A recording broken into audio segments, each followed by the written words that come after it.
Les amis, aujourd'hui, on va parler des gardiens. Vous savez, dans les différents magasins, grandes surfaces, etc., vous les voyez avec le symbole Vigilis.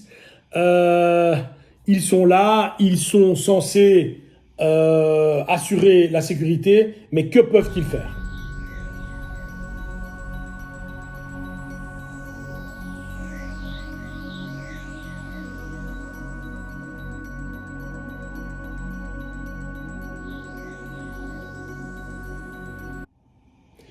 Voilà, alors vous le savez ou vous ne le savez pas, durant ma carrière, j'ai envie de dire une vingtaine d'années, je peux me tromper de quelques années, mais j'ai envie de dire il y a une vingtaine d'années, j'ai donné cours pendant 5 ans.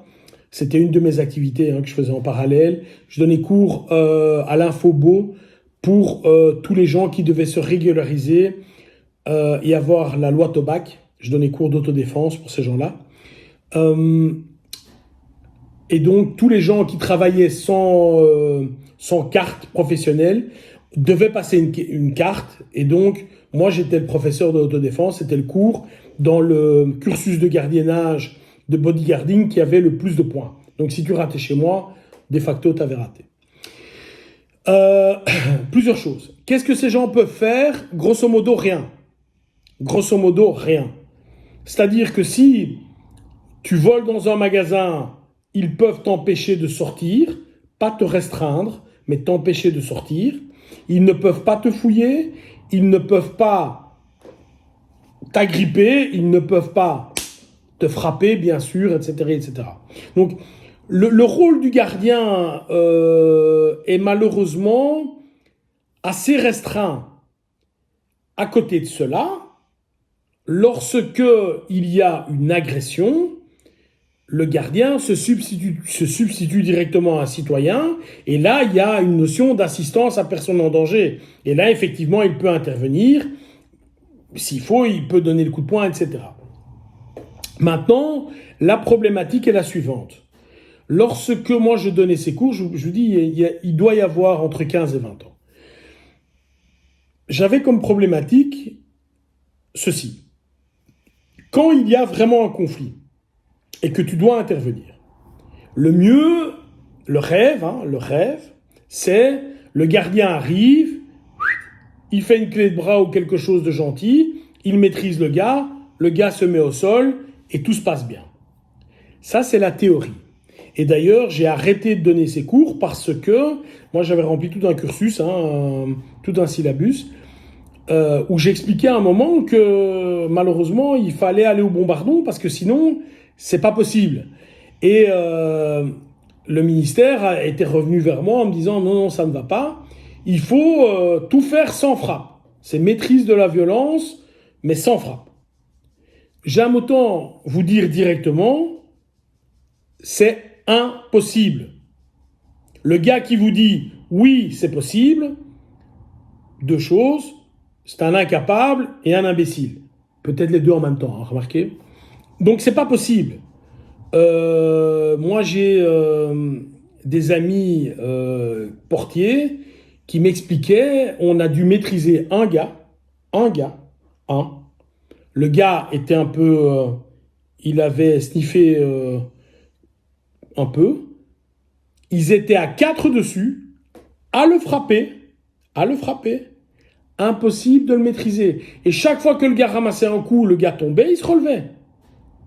Donc, c'était impossible. C'est-à-dire que les gars qui sont dans un état second, tu peux lui casser le bras au gars, il va continuer. Il n'y a que deux solutions. Soit tu fais vraiment un KO au niveau cérébral et le gars tombe, soit tu l'étrangles. Mais les deux solutions n'étaient pas bonnes pour le ministère, donc c'était un peu compliqué.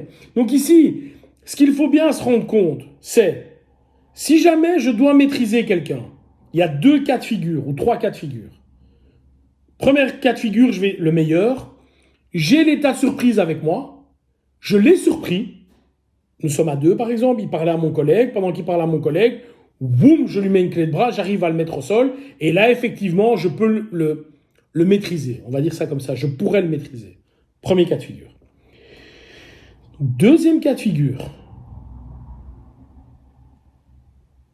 j'ai pas la surprise. Et je dois avouer que la surprise est un peu difficile quand tu viens pour contrôler ou pour maîtriser quelqu'un et que tu es déjà en uniforme. Le gars s'en rend compte. Le gars s'en rend compte. C'est assez compliqué. C'est assez compliqué. Et troisième cas de figure, tu es face à quelqu'un qui sait un petit peu se débrouiller ou qui est incontrôlable parce que drogué ou parce qu'extraordinaire. Vous savez, des gens lambda qui ont une force de cheval parce qu'ils font, je sais pas moi, 1m90 et 120 kilos, ça existe aussi. Et donc ces mecs-là, bonsoir Clara pour les maîtriser, quoi. Bonsoir. Et donc, encore une fois, je vous donne un conseil hors gardiennage, hors situation professionnelle. Si à un moment, vous devez maîtriser quelqu'un, vous essayez de passer la clé. Si la clé ne passe pas, malheureusement, je dis bien malheureusement, il faudra passer au somnifère. Et après, on va l'immobiliser au sol. Sinon, rien ne fonctionne. Les amis, encore une fois, vous me suivez et vous savez que je suis quelqu'un de sérieux. Je suis diplômé en Krav Maga, militaire, police, sécurité, VIP. J'ai travaillé, je pense, avec les meilleurs du monde. J'ai travaillé avec des gens qui ont fait la sécurité de Netanyahou. Donc, je pense que c'est des gens qui savent. Les pros, ils frappent. Les pros, ils frappent. Et après, ils maîtrisent. Encore une fois, je vous donne mon avis. Je vois ce qui se passe. Chacun fait comme il veut. Bye bye.